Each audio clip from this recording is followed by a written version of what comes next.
राजस्थान में Jat vote bank एक ऐसा वोट बैंक है जिसके बिना कोई भी चुनाव जीतना बहुत मुश्किल है।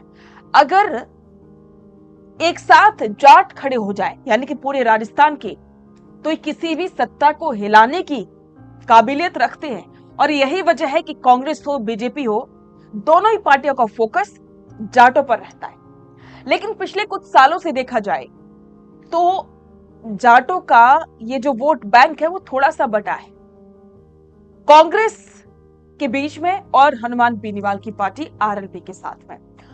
और इससे सबसे ज्यादा नुकसान हुआ बीजेपी को। जब से हनुमान बेनीवाल ने राजनीति में एंट्री ली, तब से जो जाट वोट बैंक था, जो बीजेपी के पक्ष में थोड़ा बहुत था, वो हनुमान बेनीवाल के साथ चला गया। यही वजह रही कि बीजेपी को कई सीटों पर सीधा नुकसान उठाना पड़ा, क्योंकि ये जाट समाज सीधे सीधे राजस्थान की 40 से 50 विधानसभा सीटों पर अपनी मजबूत पकड़ रखता है। बस इसी वजह से कांग्रेस खास फोकस करती है इस पर, और कांग्रेस जाट नेताओं को तवज्जो भी देती है।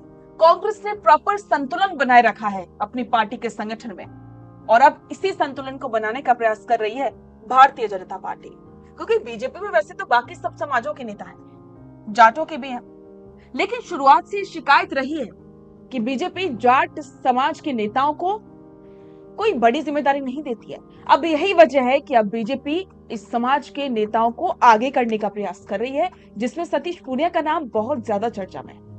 वो इसलिए क्योंकि उन्हें बैक टू बैक कई जिम्मेदारियां दी गई हैं और अब एक और जिम्मेदारी दी गई है। तो चलिए विस्तार से बताते हैं और बातचीत करेंगे इस पर कि क्या बीजेपी सतीश पूनिया के सहारे जाटों को टारगेट कर पाएगी। बीजेपी की राष्ट्रीय कार्यकारिणी और नई टीम के ऐलान के बाद राजस्थान सियासत में एक बार फिर से सतीश पूनिया का नाम चर्चाओं में आ गया है।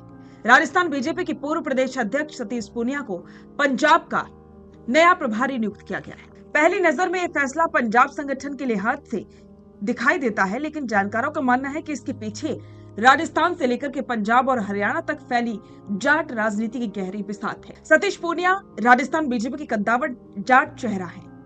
प्रदेश अध्यक्ष के तौर पर उन्होंने जमीनी स्तर पर संगठन को मजबूत करने में अहम भूमिका निभाई थी। विधानसभा चुनाव में आमेर सीट से करीबी मुकाबले में हार और उसके बाद संगठन में बदलाव के बाद उन्हें राष्ट्रीय स्तर पर अहम रोल देने की चर्चाएं थी।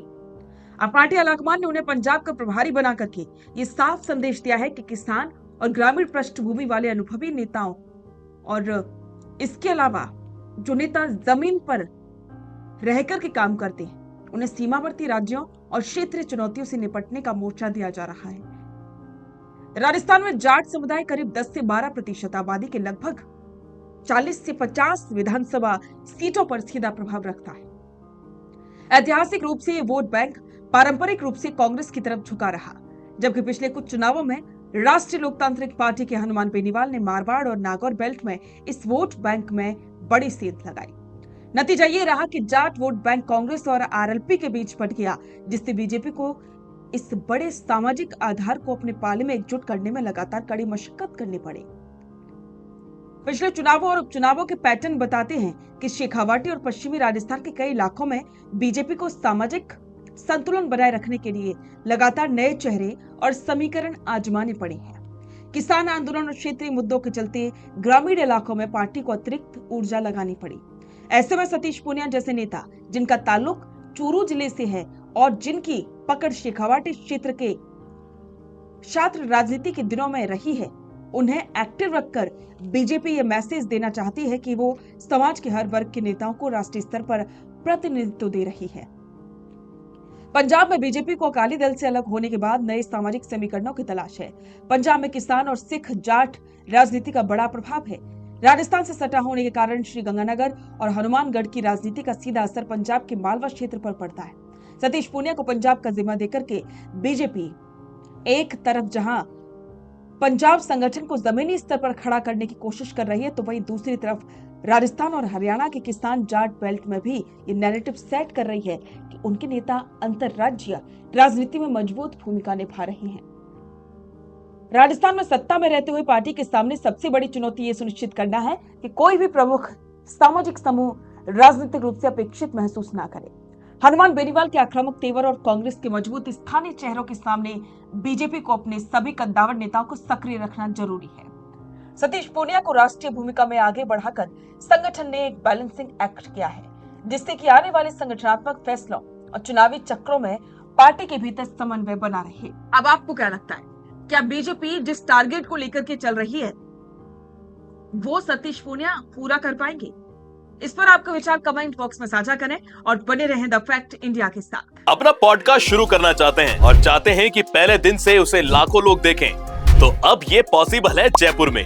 जयपुर का सबसे तेजी से बढ़ता हुआ digital news channel the fact India आपके पॉडकास्ट को वर्ल्ड क्लास बनाने के लिए जयपुर के बीचों बीच श्याम नगर में लाया है world class podcast setup, green screen setup. उसे शूट करने के लिए best state of the art facilities, editor से लेके लाखों फॉलोवर्स और करोड़ों वाली रील्स वाला यूट्यूब चैनल, और ये सब आपको एक ही जगह पर मिलने वाला है। तो पूरी जानकारी के लिए आज ही व्हाट्सएप कीजिए इस नंबर पर।